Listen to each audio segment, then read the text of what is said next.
Hari Om. Vakratunda Mahakaya Surya Koti Samaprabha Nirvignam Kurume Deva Sarvakaryeshu Sarvada. Shri Gurubhyo Namaha. Namaste friends. Welcome to session 131 of the Bhagavad Gita, verse by verse. We have completed the 17th chapter, Shraddhatraya Vibhaga, and today we will start the study of the final chapter of the Bhagavad Gita. That is, chapter 18 is known as Moksha Sanyasa Yoga. We are taking up verses from 1 to 5 of this chapter for our study. Later, Kumari Prajna is going to chant the verses that were discussed in the class. Before all this, Srimati Rama Madam will take us on a trip to our previous class to revisit the Mundakopanishad mantras that we had studied in that class. Over to you, Rama Madam. Hari Om, Shri Gurubhyo Namaha. In the last session, we studied the last mantra of Khanda 1 and mantras 1 to 4 of Khanda 2, Mundaka 3 of Mundaka Upanishad. The Mundaka Upanishad gives its instructions in the form of a dialogue between Shaunaka, a fully qualified disciple for Brahma Vidya, and Rishi Angirasa, his preceptor. In this last Mundaka, the Upanishad talks about the means of gaining knowledge, knowledge itself, and its result. It asserts the ethical precepts necessary to attain the knowledge of the Brahman and thus liberation. The first two mantras glorifies Gnanam through glorifying a Gnani. The first mantra glorifies him as a Bhukti Pradata, fulfilling worldly desires of Sakama Bhaktas. The next mantra glorifies him as the Mukti Pradata, fulfilling spiritual desires of mumukshus through consistent and systematic teaching for a length of time. He is like Brahman, capable of fulfilling the desires of his followers. The Brahman is known to those whose nature has purified by the serene light of knowledge and meditates and dwells upon it. He is called Vishuddha Sattvaha. As a result of Gnanam, he transcends the seed of rebirth. Therefore, a Gnani should be worshipped and honored by mumukshus for moksha, and a Bhutikamaha, desirous of prosperity in terms of dharma, artha, and kamaha. The Upanishad vehemently condemns the quest for material wealth. Sage Angirasa, the master, is speaking to Shaunaka, the great householder, whose dharma involves the acquisition of wealth by legitimate means. Now in the mantra 2, that is 3.1.2, then it explains Gnanam, how Gnanam protects one from rebirth. Desire is the basis of the constantly turning wheel of existence. It is the seed that leads to the cycle of birth and death until they are fulfilled. The unfulfilled desires carry their impressions or samskaras from life to life, and force one to be reborn repeatedly until they are fulfilled. When the cause of desires is uprooted through knowledge, all its effects too get invalidated at once. A Gnani is called Krutatma because he has attained total fulfillment and realized his Purnatva. The mantra says, Sarve Kamaha Ihaiva Praviliyanti. All the desires will dissolve here itself. Therefore, he is Paryapta Kamaha. Taittiriya Upanishad says that Brahmavit Sarvan Kaman Samashnute, meaning being one with the omniscient Brahman, he enjoys all desires simultaneously. And this mantra points out the contrast between desireless seeker and the one full of desire, and their diametrically opposite results. The desireless person gets videha mukti, that is liberation while still living, and the one who has worldly desires has to wait for liberation before his desires are fulfilled. And the next mantra, that is mantra number 3, that occurs in the Kathopanishad also. And the mantra describes about the disqualifying factors in the spiritual path. The self is not realized through hearing discourses, nor by intellectual analysis or learning scriptural texts, but through self-knowledge only. It reveals itself to the one who earnestly and worshipfully seeks for it. All sadhanas backed up by aspiration for self brings out the self-realization. Vrunute is praptum ichhati, that is longing for the self, and vivrunate means prakashayati, the self reveals itself. And in the last mantra, it focuses on the supportive sadhanas for Atmagnanam, which contributes to overcome the obstacles in the spiritual path. The mantra says, Balahinena na labhyaha, not by a spiritually weak person. Bala is the strength or inner toughness of spiritual aspiration and freedom from desires.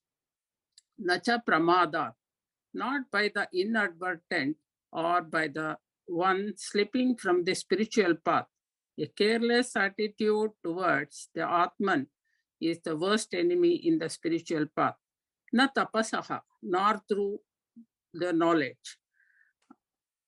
Tapas is defined as concentration of mind, but in this mantra it refers to the strong will by which one firmly adheres to the knowledge gained during Shravanam and converts it to conviction during Mananam. Alingat, the self-knowledge without renunciation. Renunciation of ownership, worries connected with the body, family, possession, property, etc., and also renunciation of all specific prayers directed to them. Puja Swami Paramarthanandaji terms them as port, that is possession, obligation, relations, and transactions. So to conclude, seeking of Atma is the primary sadhana, a combination of strength, alertness, self-restraint, and sadhanas backed by renunciation aids self-realization. These combine to help the culmination of the quest, the entry of the Atman into the supreme abode of Brahman. Hari Om, Sri Gurubhyo Namaha. Thank you, Rama Madam, for a nice recap.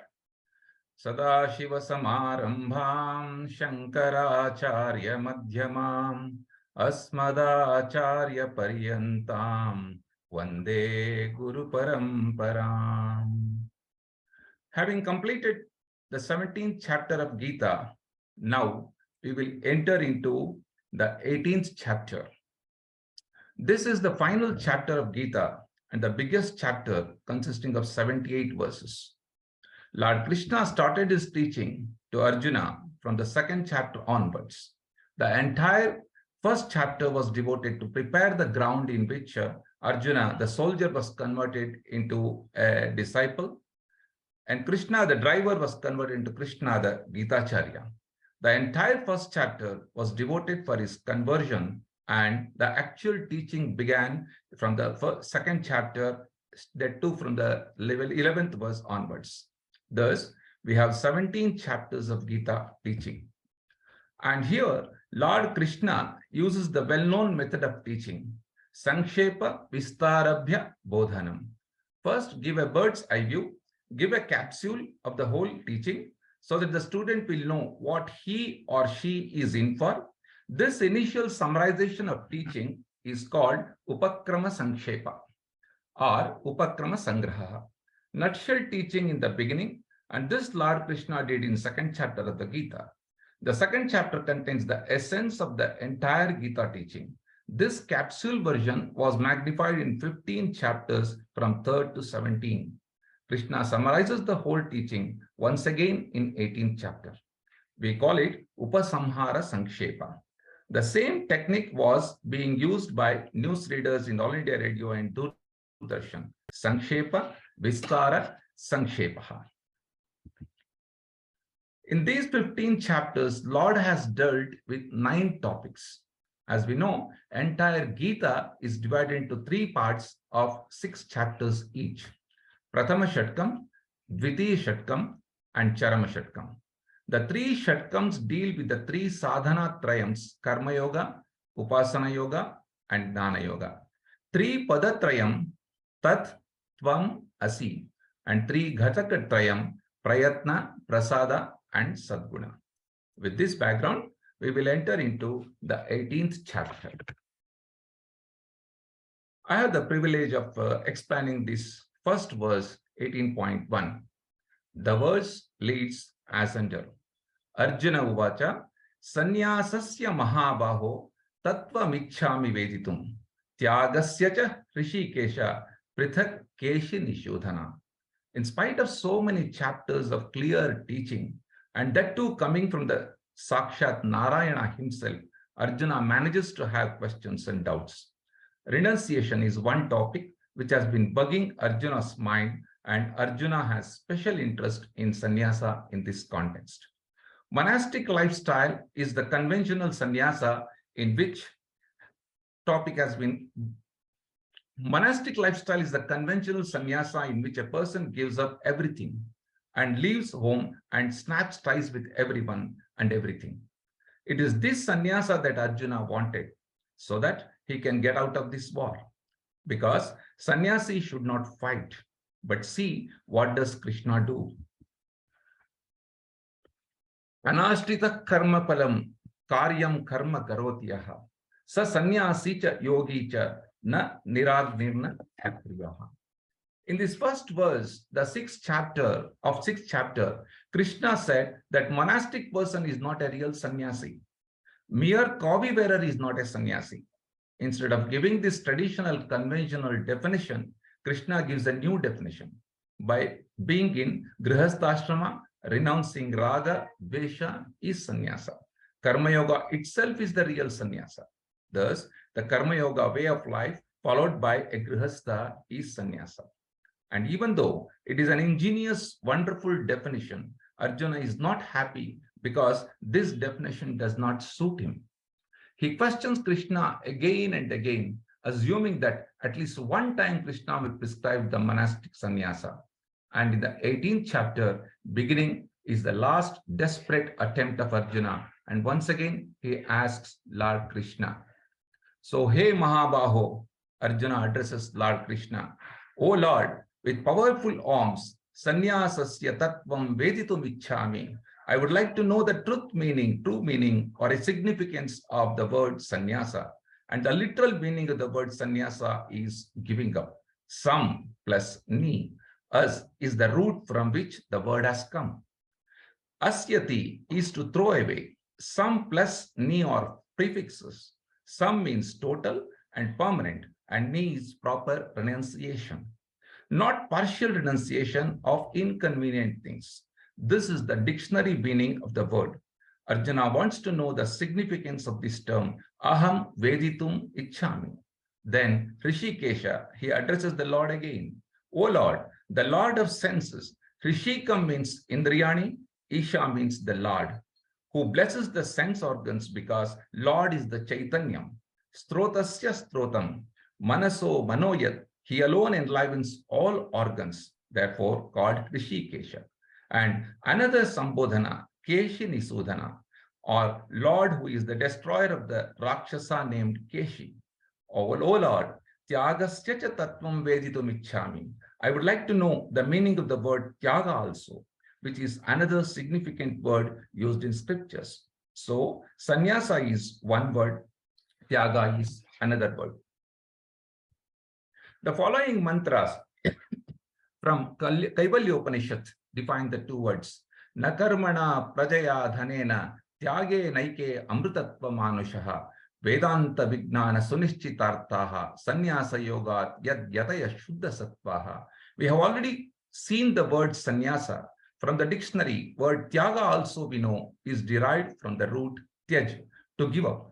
Tyajati, to give up, and Tyagaha means renunciation. Do both the words convey the same meaning, or is there a shade of difference in these two words? And therefore, I would like to know the meaning of these two words. How Prithak means distinctly. This is Arjuna's question. We will see Krishna's answer in the coming verses. Bhagavan begins to give his answer from the next verse 18.02, but not directly. In the second and third verses, he gives the opinion of some sages or some scholars. These are not the views of the Lord, but these are the view of some scholars, and Lord Krishna is going to disagree with them, at least partially later. I request Chaitanya Madam to explain this verse. Chaitanya Ma'am, please. Om Shri Gurubhyo Namaha.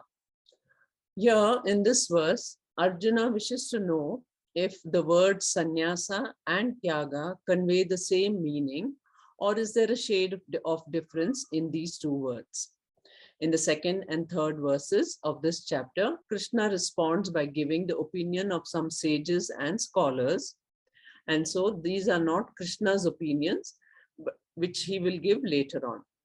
So the verse begins with Sri Bhagavan Uvacha, Kamyanam Karmanam Nyasam, Sanyasam Kavayo Viduhu, Sarva Karma Phala Tyagam, Prahut Tyagam Vichakshanaha. So the renunciation is primarily associated with karma or action. Both Sanyasa and Tyaga are renunciations, but what they renounce varies according to some scholars. So it differs based on what karmas they renounce. So what type of karma is renounced? For that, we need to know the various kinds of karmas. Shastras have categorized them 5 types of activities or karmas. They are vihita or nitya karma, which are compulsory activities, naimithika karma, which are occasional duties, kamya karma, which are optional activities which fulfills one's desires, nishiddha karma, which are prohibited, and prayashchitta karma, which is done as remedy for the prohibited activities. Based on these 5 karmas, some scholars differentiate sannyasa and tyaga. Now, what is the meaning of sannyasa according to Shankaracharya? It literally means complete renunciation of action. But Krishna has said, no one can give up action completely. All of us are compelled to act while we live. Therefore, some scholars say, Kamyanam Karmanam Nyasam Sanyasam. Sanyasa or renunciation is giving up of 3 types of karmas, that is, Kamya karma, Nishiddha karma, and Prayashchitta karma. They give up these while retaining Nitya and Naimithika karma. And what is Tyaga? The literal meaning means to abandon. So according to some scholars, Sarva karma Phala Tyaga means even when they perform the Nitya and Naimithika duties, some people do so only for spiritual progress and not for material gain. So giving up the materialistic gains or the karma phalam is defined as tyaga. And what is this nitya and naimita karma that everyone has to do? In simple terms, Swamiji says nitya and naimitika karmas are the pancha mahayajnas. So according to the nitya and naimitika karmas, 2 types of results are mentioned. One is swarga prapti and the other is Chitta Shuddhi Prapti. When a person performs Pancha Mahayajna with Swarga Prapti in mind, then he wants material or worldly benefits. As Swarga represents all the material results either for oneself or for the family members. When a person performs the same Pancha Mahayajna without desiring the material benefit, then by default, Chitta Shuddhi is very natural. So giving up kamya karma is sannyasa. That is renunciation of desire in action. And giving up of karma phala is tyaga, renunciation of all fruits of the action. And this opinion is according to whom? Krishna says, kavayaha vichakshanaha. Krishna says this is according to some of the learned scholars. Thus, in conclusion, the compulsory duties, nitya and naimithika karmas, must be done by everyone. But it is the attitude behind the acts that matter. So what kind of attitude one should have? Having a prayerful attitude in every action, having an attitude of gratitude, transforming ordinary mundane actions into a form of spiritual practice, doing my duties without expecting anything other than my own inner growth. This renunciation of all fruits of action is nothing but karma yoga, which is discussed by Krishna throughout the Bhagavad Gita in chapters 2, 3, 4, 5, and 18. Therefore, karma yoga is not just doing your duties, but converting your every action into a spiritual practice. This is real renunciation. Hari Om. Thank you. Thank you, Chaitanya ma'am, for a nice explanation. Here is the verse 18.03. Krishna brings in two more opinions. In the previous verse, it was pointed that three types of karma are to be renounced: kamya, nishiddha, and prayaschitta. And with regard to the renunciation of those three, there is no controversy.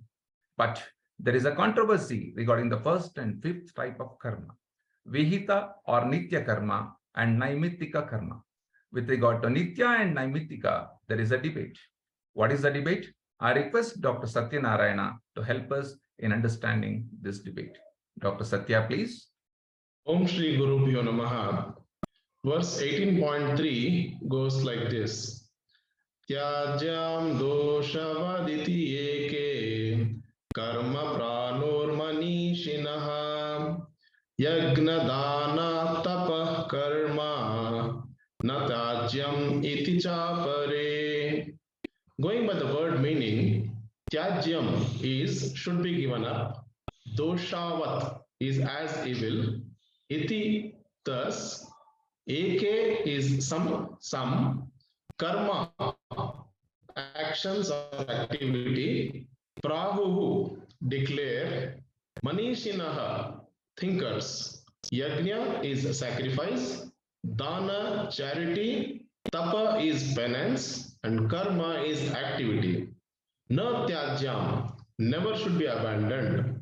Iti cha apare, thus and thus others. So the meaning of the verse is, some thinkers declare that all kinds of action should be renounced as evil, while others declare that the activity in the form of sacrifice, charity, austerity should never be given up. Next slide. Well, when we have seen this chapter in the beginning of the chapter with a question from Arjuna dealing with topic of renunciation. The traditional meaning of sannyasa is physically giving up everything by going through a religious ritual and taking to monastic life or becoming a monk. And by taking such a lifestyle, a person is free from all worldly duties. Scriptures give him special exemption for the sake of one purpose of pursuing Vedanta, Shravana, Manana, Nididhyasana. He should spend the rest of his life only in spiritual pursuit or spreading the spiritual teachings. Performance of duties plays a very important role in the spiritual purification. It is called a rinam. We have duties to family, forefathers, and society. Only after purification of mind, such a monastic lifestyle is allowed in the tradition. So Krishna gives a compromised definition of sannyasa. Not the renunciation of duty, but renunciation of raga dvesha, that is attachment and aversion. We have also seen that renunciation of action is sannyasa, renunciation of karma phala is tyaga. In the previous verse, we have seen 5 types of karma: nitya, kamya karma, nishiddha karma, prayaschitta karma, karma. It was also pointed out that 3 types of karma are to be renounced. That is kamya, nishiddha, and prayaschitta karma. There is no controversy regarding this, but there is controversy regarding first and fifth karma. Whether a spiritual seeker can give up nitya and naimithika karma at all. Krishna says, some scholars say karma tyajam. All karma is to be given up because doshavat, they bring strain and stress in the mind. When we take up Vedanta, other duties will be an obstruction. You will never get relaxed mind at all. Duty means worry. Whereas there is another group which says yagna, dana, tapa, karma, na tyajya. They say nitya naimithika karmas, that is your family, personal and social duties should never be given up. So, activities which are meant in the form of service to others are compulsory and should never be given up. There are two schools of thought in this. Sankhya school of thought are in favor of liquidating mundane life as quickly as possible. They opine that all action should be abandoned because they are motivated by desire, which promotes further transmigration in the cycle of life and death. They contend that all works are subject to inherent defects, and hence they recommend the path of cessation of all function except those for sustenance of the body. The Mimamsa school of thought declare that prescribed Vedic activity should never be given up. They say we must never give up beneficial activities such as sacrifice, charity, and penance. If your duties are creating tension, find out the methods of neutralizing the tension, but continue in grihasthashrama. So with regard to sannyasa, there are two groups. Even though they agree karma renunciation is sannyasa, their further debate is whether karma renunciation shall be total or partial. One group says total giving up is sannyasa, other group says partial giving up is sannyasa. Having introduced the opinion of others, now Krishna comes forward and gives his verdict in next verse. Hari Om. Thank you, Dr. Satya, for a lucid presentation. In this next verse, Krishna is going to give his verdict. He is going to reject both the opinions given in the above two verses. Why he disagrees and what is his take, Dr. Sheila is going to tell us. Dr. Sheila, please. Hari Om, Sri Gurubhyo Namaha. In the previous shlokas, Lord Krishna himself has quoted the views of different people on Sanyasa and Tyaga. That is, renunciation of karma is Sanyasa and renunciation of karma phala is Tyaga. And in karma, whether it is a renunciation of only kamya nishiddha karmas or nitya naimithika karmas also. So when so many such different views are there, in this verse, Lord confirms his view. We'll see the verse in the next slide. The verse goes like this. Nishchayam shrunu me tatra tyage bharata sattamam tyago hi purusha vyagraha trividya samprakirtitam. Here we'll see the meanings in the next verse, the word by word meaning in the next slide. Krishna calls Arjuna as Bharata Sattama. Bharatanam is the Bharata Vamsa people. Sattama is Sadhuttama. Sadhu is noble person. Uttama is noblest one. So Arjuna is the noblest one among the Bharata people. Next, in the next slide, Nishchayam Shrunu. Listen, Arjuna. Nishchayam means final verdict. With regards to what? That is, Tatra Tyaga. Tyage Sanyasa Vikalpe. With regard to different opinions on Tyaga and Sanyasa. While passing this final verdict, Lord Krishna is playing mischief. What is that? The original question of Arjuna was what is the difference between Tyaga and Sanyasa? Here, Krishna gave different opinions of different people, and now he says both are same. And how do we know that this is the Krishna's view? Lord does not explicitly say that. In the first line of this verse, he indirectly conveys the idea that both Sanyasa and Tyaga are one and the same. And also, we come to know in the following verses, he uses the word Sanyasa and Tyaga interchangeably. He refers to Arjuna as Purusha Vyagraha. Vyagraha is tiger. Purusha Vyagraha means the greatest one among human beings. So like the tiger, being the greatest among the animals. Then he says, Trividdaha Tyagaha Samprakirtitaha. Tyaga is declared or discussed in Shastras into Trividya, that is 3 types. The 3 types of sannyasa or tyaga are sattvika, rajasika, and tamasika, based on 3 gunas. Shankaracharya in his Bhashyam and as explained by our Param Swamiji says these 3 types are meant for special group of people. Who are those? They are unwise, unprepared people, which means they are not yet become sadhana chatushtaya sampanna. And this is not for Vividha or Vidvat Sannyasa group of people. So these 3 types of Tyaga is talked in detail from 7th verse.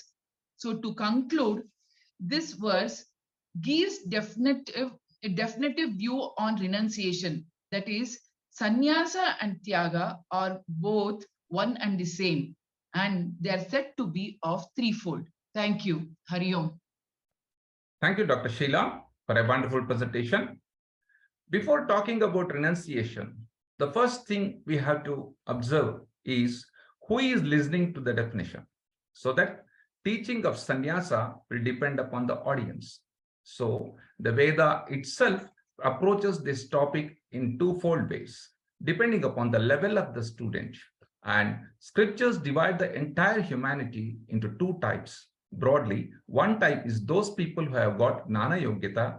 You may call it mature mind, a purified mind, a prepared mind. But if the person is not ready and majority of humanity is not, then the definition will change. And Krishna is addressing the majority. Dr. Vikram Hudet is going to tell us what Krishna is going to tell. Dr. Vikram, please. Hari Om, Om Gurubhyo Namaha. I'll be talking on 18.5. Yagna Dana Tapaha Karma Matajam Karyamevatat Yagno Danam Tapaschaiva Pavanani Manishinam. Activity in the form of yagna, charity, and austerity should not be given up. It has to be performed necessarily. Yagna, charity, and austerity are purifiers to the devout people. Before talking about renunciation, the first thing we have to observe is who is listening to the definition. So the teaching of sannyasa will depend upon the audience. So the Veda itself approaches this topic in 2 folds, depending upon the level of the student. Scriptures divide the entire humanity into 2 types broadly. One type is those people who have got gnana yogyata. You may call it a mature mind, purified mind, prepared mind, which can take to a life without any relationship. The second type, which we are all, a human mind, an emotional mind, generally looks for relationship. And the health of the emotional mind is heavily dependent on the relationship. If certain healthy relationships are absent, then the human mind can go crazy. It wants companionship. It wants to claim some people are mine, as you belong to me, and it wants some people to claim that I belong to you. It wants relationship, companionship. Without that, the mind feels lonely and you get into several types of psychiatric problem. A mind which does not have a strong bonding with someone or the other, that mind will face a lot of problems.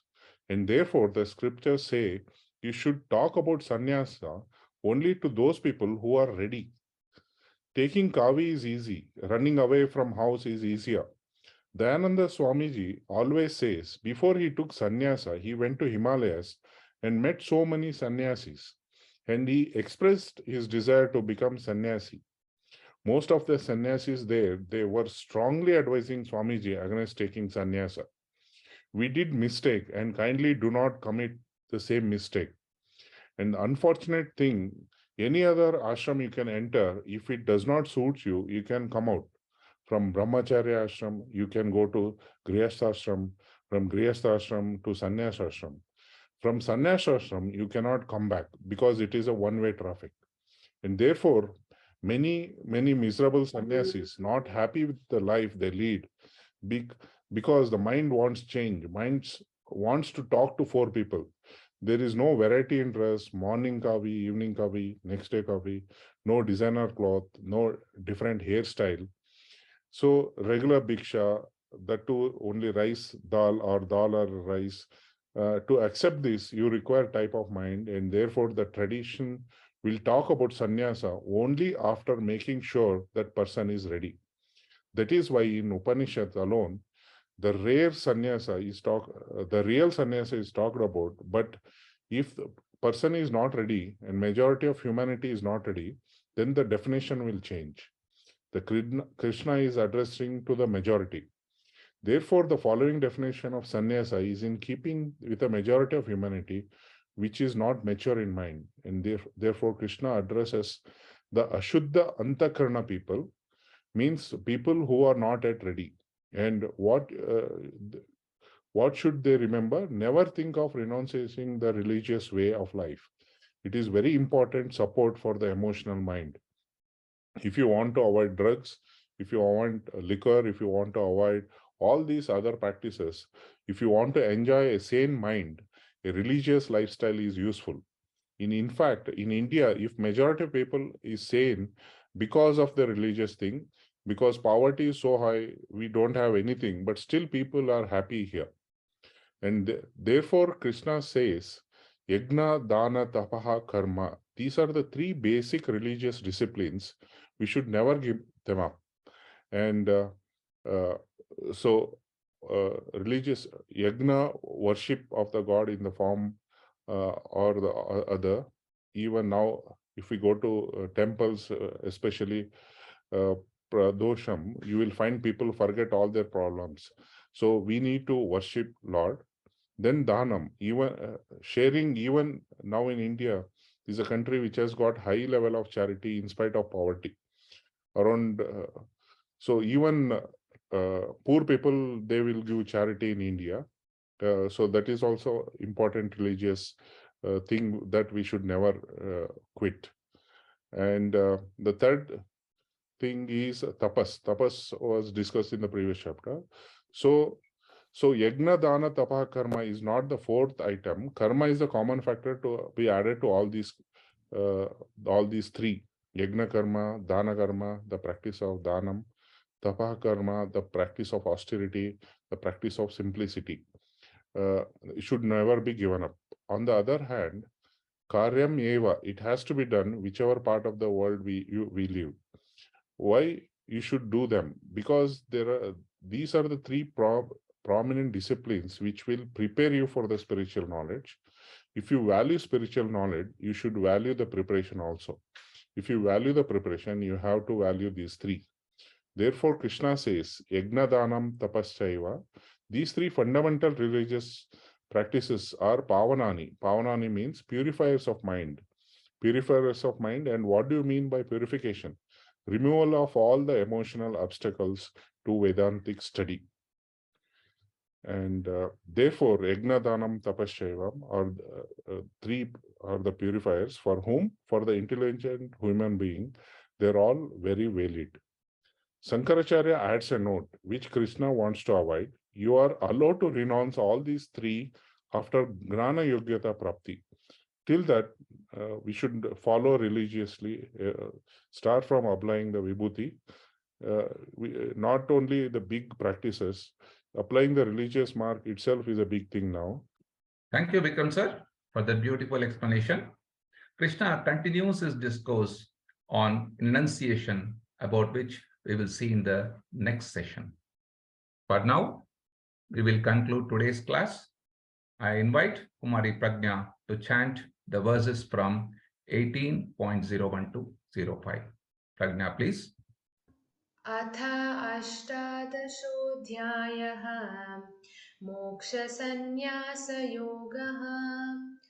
Arjun उवाच सन्न्यासस्य महाबाहो तत्त्वमिच्छामि वेदितुम् त्यागस्य च हृषीकेश पृथक् केशिनिषूदन श्रीभगवानुवाच काम्यानां कर्मणां न्यासं सन्न्यासं कवयो विदुः सर्वकर्मफलत्यागं प्राहुस्त्यागं विचक्षणाः त्याज्यं दोषवदित्येके कर्म प्राहुर्मनीषिणः यज्ञदानतपः कर्म न त्याज्यम् इति चापरे निश्चयं शृणु मे तत्र त्यागे भरतसत्तमा त्यागो हि पुरुषः व्याघ्र त्रिविधः सम्प्रकीर्तितः यज्ञदानतपः कर्म न त्याज्यं कार्यमेव तत् यज्ञो दानं तपश्चैव पावनानि मनीषिणाम् हरि ओम् सद्गुरुभ्यो नमः हरि ओम्. Thank you, Prajna, for your nice chanting. Thank you all speakers for a wonderful class. Thank you all for your active participation. On Monday, 23rd January 2023, let us log in for a new session 44 of Disha for the discovery of inner strength and happiness at 6:45 p.m. In this episode of Disha, we are commencing the study of 10th chapter of the Bhagavadgita along with Tattva Bodha. With this, let us conclude today's session with our usual Shanti mantra. Om Purnamadah Purnamidam Purnat Purnamudachyate Purnasya Purnamadaya Purnameva Vashishyate. Om Shanti Shanti Shanti. Hari Om. Shri Gurubhyo Namaha. Hari Om.